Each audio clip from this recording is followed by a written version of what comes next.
டாஸ்மாக் முறைகேடு புகார் தொடர்பான வழக்கு விசாரணை 3 வாரங்களுக்கு தள்ளி வைக்கப்பட்டுள்ளது.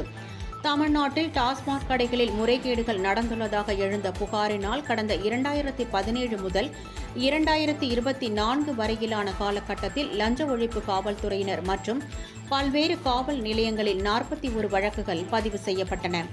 இந்த வழக்குகளின் அடிப்படையில் அமலாக்கத்துறையினர் டாஸ்மாக் தலைமை அலுவலகத்தில் கடந்த மார்ச் மாதம் சோதனை நடத்தினர்.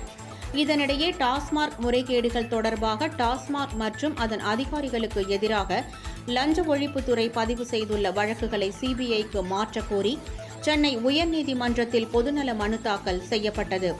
இந்த வழக்கு நீதிபதிகள் GR சுவாமிநாதன், B லட்சுமி நாராயணன் ஆகியோர் முன்பு இன்று விசாரணைக்கு வந்தது. இருதரப்பு வாதங்களையும் கேட்ட நீதிபதிகள் டாஸ்மாக் முறைகேடு தொடர்பான வழக்குகளில் குற்றம் சாட்டப்பட்டவர்களை சேர்க்க 3 வாரங்கள் மனுதாரருக்கு அனுமதி வழங்கி உத்தரவிட்டதோடு டாஸ்மாக் முறைகேடு தொடர்பாக பதியப்பட்ட 41 வழக்குகளின் நிலை குறித்த அறிக்கையை தாக்கல் செய்ய லஞ்ச ஒழிப்புத்துறைக்கு உத்தரவிட்டு விசாரணையை 3 வாரங்களுக்கு தள்ளி வைத்தனர்.